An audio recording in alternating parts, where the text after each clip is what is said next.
বিক্রির অভিযোগ, ম্যানগ্রোভ কেটে তৈরি হচ্ছে ঘর। একদিকে রাজ্যের মুখ্যমন্ত্রী সুন্দরবনকে বাঁচাতে প্রত্যেক বছর কোটি কোটি ম্যানগ্রোভ লাগাচ্ছেন সুন্দরবন এলাকায় এবং এমনটাই অভিযোগ সেখানে তারই দলের নেতৃত্বরা এই ম্যানগ্রোভ কেটে রাতারাতি নদীর চর বিক্রি করে দিচ্ছে। পার্টি অফিস থেকে দিয়েছে, পার্টি অফিসকে কিছু পয়সা দিয়েছি, সেখান থেকে আমাদের দিয়েছে। কত টাকা দিয়েছে?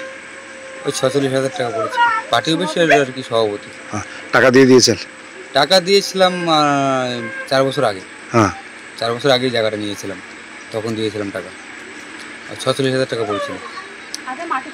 আগে মাটি ছিল, এই জায়গাটা অন্য লোকের ছিল, তারা আবার আমাকে দিয়েছে।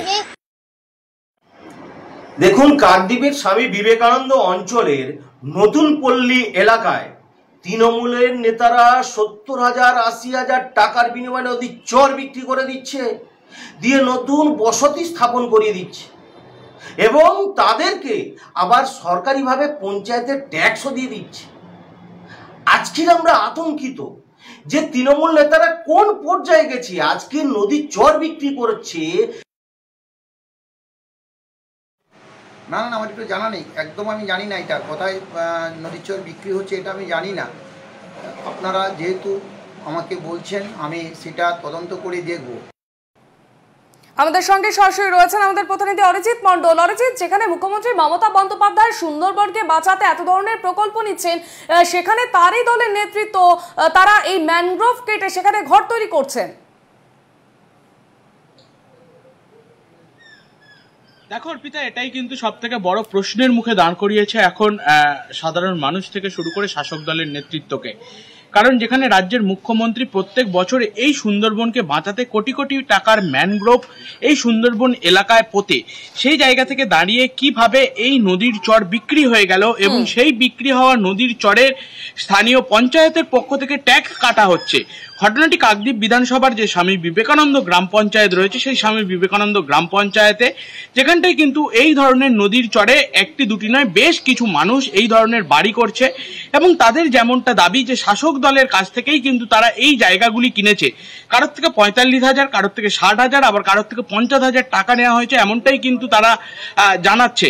কিন্তু অন্যদিকে এই বিষয় নিয়ে যখন স্থানীয় পঞ্চায়েত প্রধানের সাথে কথা বলা হয়, তিনি বলেন যে এই বিষয়ে তার কোনো কিছু অবগত নয়, তিনি বিষয়টি খতিয়ে দেখবেন, যদি হয় তা পদক্ষেপ নেবেন। অন্যদিকে দেখো, প্রক্ষান্তরে প্রশ্ন উঠেছে, যদি তিনি কিছুই জানবেন না তাহলে তারই পঞ্চায়েতের পক্ষ থেকে ট্যাক্স কাটানো হচ্ছে ওই জায়গার উপরে। বিশেষ করে এই জায়গাটি প্রশ্ন চিহ্নের মুখে দাঁড় করিয়েছে যে যেখানটায় পঞ্চায়েত অস্বীকার করছে সেখানে পঞ্চায়েতের পক্ষ থেকেই সরকারিভাবে ট্যাক্স কাটানো হচ্ছে এবং নদীর চরের এই জায়গা সরকারি জায়গা, কিন্তু এইভাবে কি ট্যাক্স কাটানো যায় তারও একটি বড় প্রশ্ন উঠেছে এবং এই বিষয় নিয়েই বিরোধীরা কটাক্ষ করতে ছাড়েনি। তাদের যেমনটা দাবি যে শাসক দলের ক্ষমতায় কিন্তু সবই সম্ভব, যেখানে প্রশাসন কোনো কিছুই পদক্ষেপ নয় না, প্রশাসন সবকিছু জানা সত্ত্বেও। অন্যদিকে এই বিষয়টি নিয়ে দক্ষিণ 24 পরগনার জেলা শাসক যিনি রয়েছেন তাকে বিষয়টি জানানো হয়েছে। তিনি যেমনটি জানিয়েছেন যে পঞ্চায়েতের পক্ষ থেকে ট্যাক্স নেওয়া হচ্ছে, সেখানে পঞ্চায়েত প্রধানকে যখন জিজ্ঞেস করা হচ্ছে তিনি বিষয়টি এড়িয়ে চলছেন, তাহলে সেক্ষেত্রে কি কোথাও গিয়ে পঞ্চায়েতের উদাসীনতা সেই বিষয়টা চোখে পড়ছে না? দেখো, সেই ছবিটা বা সেই বক্তব্যই কিন্তু এই বিষয়গুলোকে পরিষ্কার করে দেয়।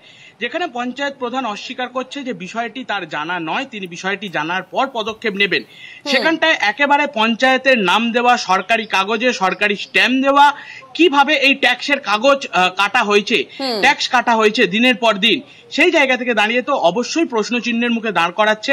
তবে এই বিষয়টি কিন্তু রাজ্যের মুখ্যমন্ত্রী একদিকে অবৈধ উচ্ছেদ করতে বলছে সরকারি জায়গা, অন্যদিকে সুন্দরবনকে বাঁচাতে যেখানটায় ম্যানগ্রোভ লাগানো হচ্ছে কোটি কোটি টাকার, সেখানে কিভাবে শাসক দলের এই মদতে এইভাবে ম্যানগ্রোভ দিনের পর দিন ধ্বংস করে নদীর চর দখল করে বাড়ি ঘর হচ্ছে এবং তাও নাকি টাকার বিনিময়ে বিক্রি হয়ে যাচ্ছে, তা নিয়ে কিন্তু অবশ্যই শাসক দল প্রশ্ন চিহ্নের মুখে দাঁড় করিয়েছে।